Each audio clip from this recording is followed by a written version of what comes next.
Hello everyone, hope you're doing well. In this video, I'm going to talk about how we can prevent users as in standard users, including administrators accessing Microsoft 365 admin portals and any 365 admin, not only admin, but the portal, which includes office.com as well, right? And why this prevention is coming up, right? So not coming up, but it totally depends on the organization security policy and security posture, right?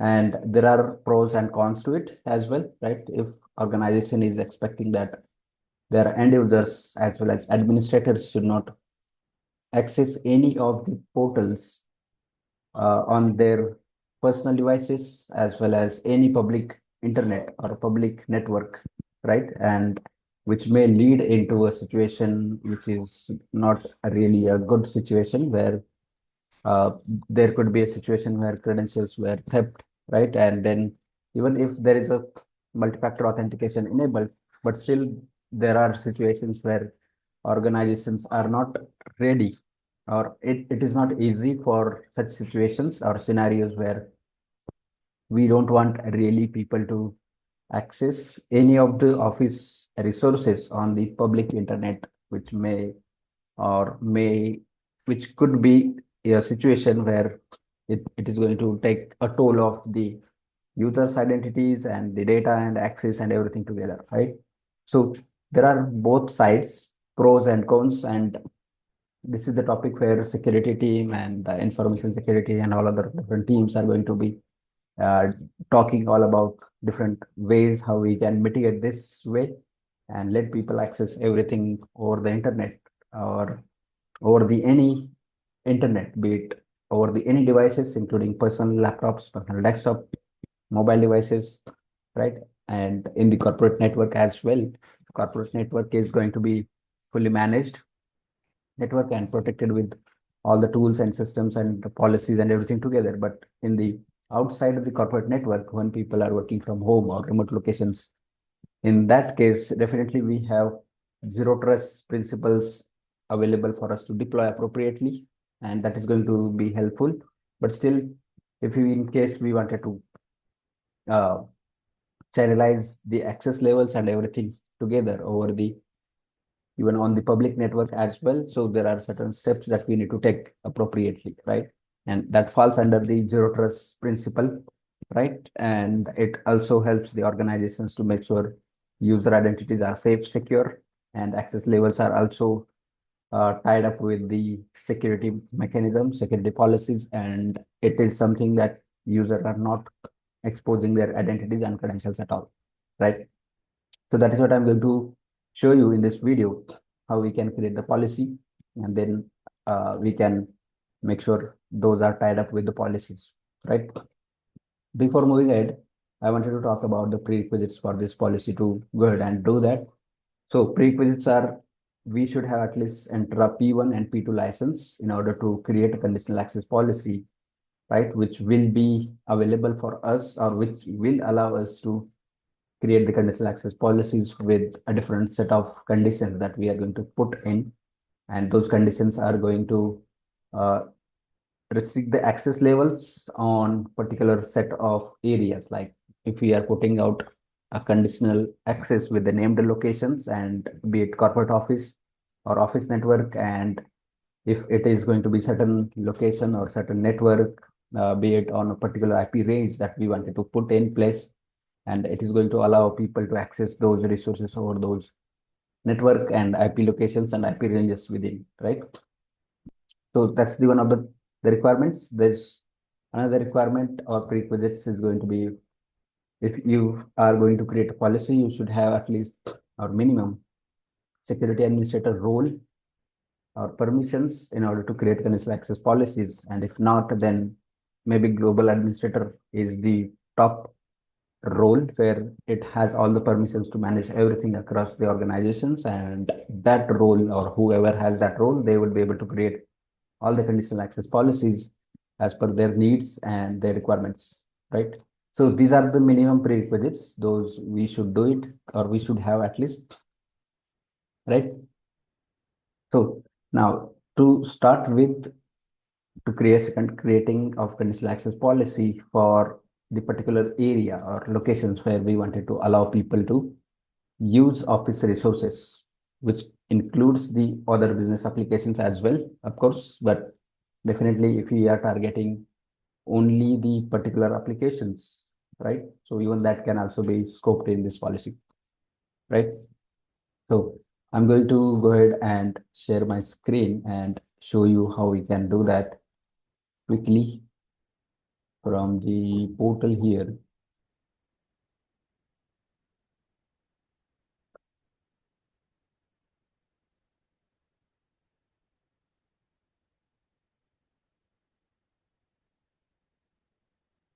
All right. So here you can see that I'm on the Entra admin portal, and from here we can go to protection and conditional access, and then policies. So from here, we would be able to simply create a policy, and let's say I'm going to scope this policy for a particular location, right? So I would simply give it a name like trusted location or locations that I wanted to target. And then I can select the users or scope it for a particular group, or maybe I wanted to exclude anything. Definitely I can exclude all of that users. And then under the target resources, we get to choose either all resources or all internet resources with the global secure access, right? That should be, or that's the another capability that we can leverage. And it is also very helpful in order to provide the secure access over the internet or the public internet, basically, right? So yeah, that's the one of the way to do it. And then, so for now, I'll select all the applications, and under the network, here we can select yes, because we wanted to target all the trusted network as well as the locations, and that is what we are looking for. If I wanted to select a specific location, I would have to add that locations from this option, and you can see that I get these options here, and I can select any of these options. So now here you see that trusted set to yes for first option and second is no. So I would have to select the trusted option, and if that is not showing up here for you, you need to create that option or that trusted location first, and then that will show up here so that we can target it. And apart from this you can see there are other options which includes any network or location, all trusted networks and as locations, all compliant network locations. So these are the options where those are identified by Microsoft network and the policy itself, which network is safe and secure, and those would be added and be considered as a compliant and secure networks, right? But if we wanted to target specific one, definitely we should select this option and add respective network here. So now you can see that this is added, and once it is added, we can take the further steps under the conditions, whether we wanted to put any risk-based conditions or device platform or locations, as we have added one, and then we can set the client location, of course, which is also very important for us to set the modern authentication clients and not the legacy one, because legacy can bring the vulnerability and can get into the unwanted situations. And furthermore, we have grant. So under the grant, we can select grant with MFA, and if any other options that we wanted to target, which may include enforce the password change, if in case it is identified that user is trying to access from unwanted locations out of the trusted location, and we are enforcing them to change their passwords and re-authenticate themselves, right? So this way we can protect the identity as well as the access level, and then we can enforce the other or any of the capabilities. Either we are expecting users should have hybrid joint device or compliant device or approved client applications or require app protection policies and any of those one, right? And yep, that's what we can do. And then under the session also we have certain options which we can put in place, and then we can go ahead and select whichever is appropriate for us, definitely. So for now, I'm not going to select any, but definitely we can select whatever is going to be suitable. So this is the one of the way for trusted locations where we wanted to allow only access on that particular location, right? So now I have selected a particular location which is targeting my corporate network, and only from that location people should be able to access any of the cloud resources which we have selected under the target here, right? And with that, we have selected the uh, modern authentication or modern client, right? So those would also help us in protecting the identities and credentials. So I'll simply go ahead and create this policy. Perfect. So we have created this one, and it should be here in a moment. Yeah, perfect. So here's the policy, right? And this policy can be leveraged for the same, right? So it is also recommended to keep this policy on report only mode at initial level to see and test the experience of this policy, and we can see how it is behaving, how it is working, and where it can impact and where it is not going to impact, right? So that we get to see and we can remediate or we can mitigate those risk and issues later, right? And once we are in confident that okay, this policy is going to work as expected, we should be good here, and then we can make it broader, right? And to go ahead with restricting admin portal access, right? We have to create another policy which we are going to target with uh, for all the users as well as administrators, right? And by creating this policy, I'll simply show you. We can create it and then we can block access levels, right? So let's go ahead and do that. Let's go one step back, click new policy, then give it a name, restrict admin portal access.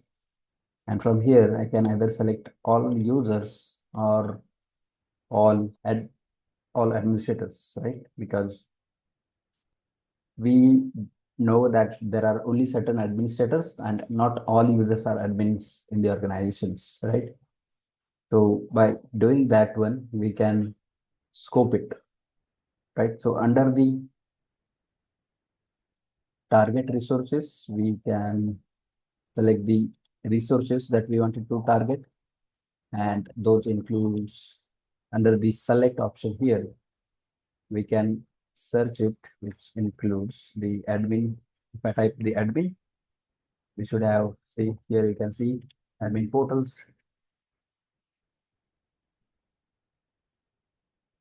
and then add it.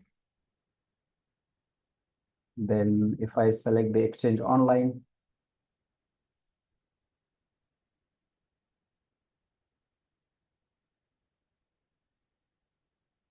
it is not coming up. Let me type SharePoint.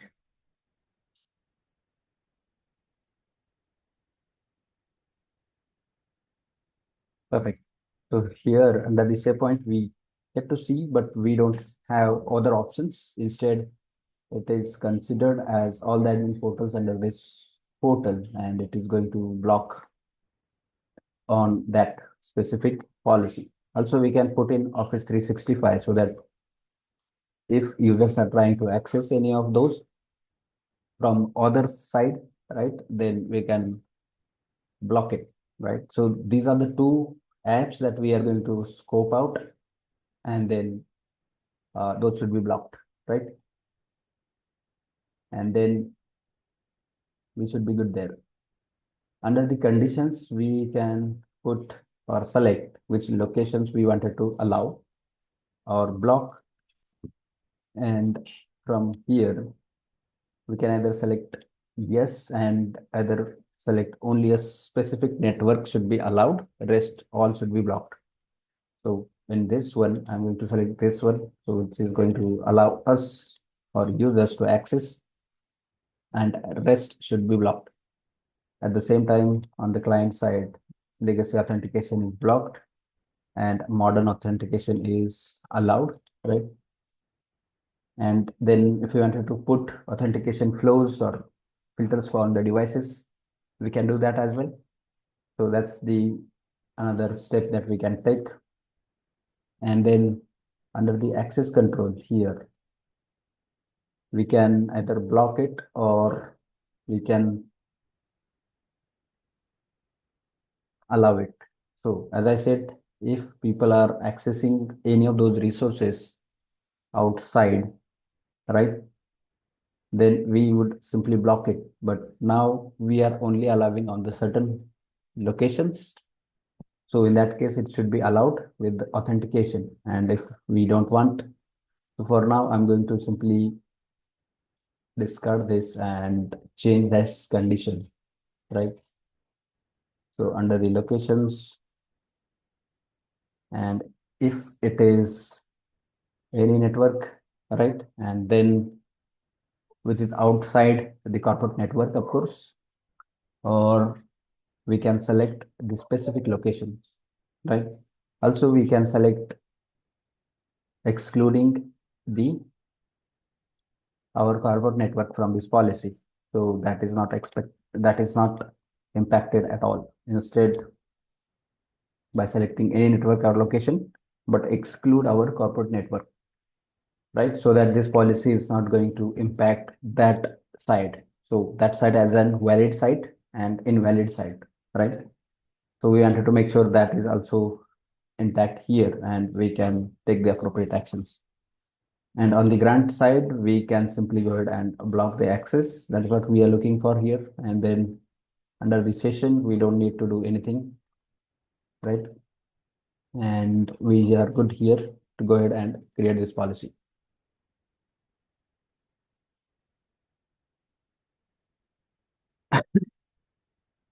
Perfect. So policy is created, and there are other optional things that we can do, which includes uh, adding multi-factor authentication way, right?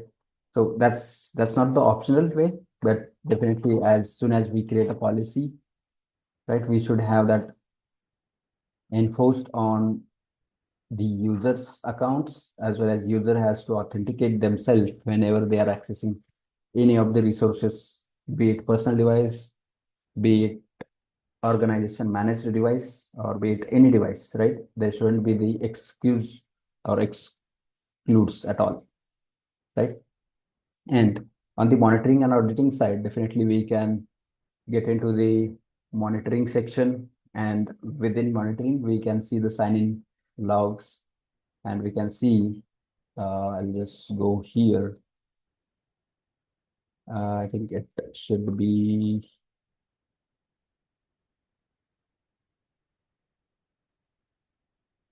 verified. Let me see if it is under the verified.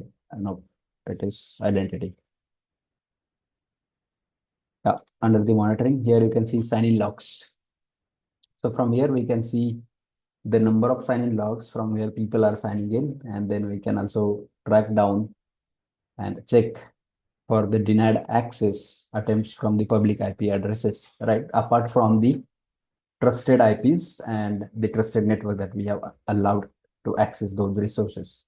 So this way we can verify which IPs or which access was granted and which access is not granted, right? And then we can take the further steps or take the appropriate uh, remediations to these policies, right? And there are very important considerations when we are creating these policies and making those policies broader. So the first consideration would be a fallback mechanism where we would have our break glass account, which also needs to be excluded from the conditional access policies to avoid any accidental lockout, right? When we have any situation where we wanted to get into the system with the brick glass account, and if that account is being enforced with multi-factor authentication and any other two-factor authentication, that means we have to follow that process, and it is going to block our access levels or access in short. And that is why we have to exclude that account, and that account should be excluded from all other conditional access policies to get into the system as soon as possible for unwanted situations. The second is dynamic locations. If people are accessing devices, or not only devices, but any applications from, be it from home or from any other network, then there is another way that we can enforce or push through VPN solution to route the traffic through the corporate network. And if that is not the appropriate one, then we can go with Microsoft's global secure network or secure access, right? So that's the another for in a situation of dynamic locations with the dynamic IPs, right? And this is the situation where people are working from remote locations and home and all other different geolocations, right? And the last one is when people are accessing any of the resources from their mobile devices, right?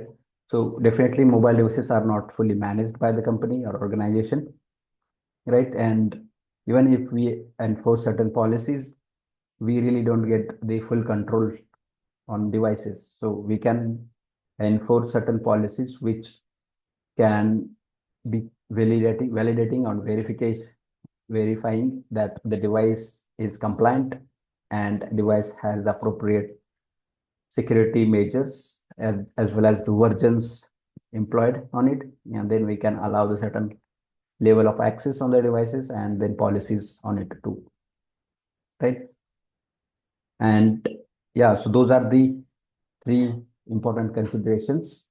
And towards end of this video, I wanted to talk about few important impacts, right, which may lead into admins and then users can only access portals from trusted locations that we are enforcing through these policies, right?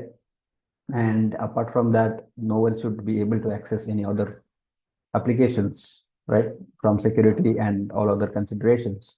And then blocks access from untrusted locations, including public Wi-Fi, unknown IPs, which is going to significantly improve on security side, right? So yeah, these are the impacts, and which is going to really make the difference in security posture of the organization and access levels, right? So that is all for this video I wanted to talk about and show you, and hope you like it. Please do like, share, and subscribe. And yeah, do also watch other videos around Microsoft 365 and Azure and FinOps. And that's all for this video. Thanks for watching. Bye for now.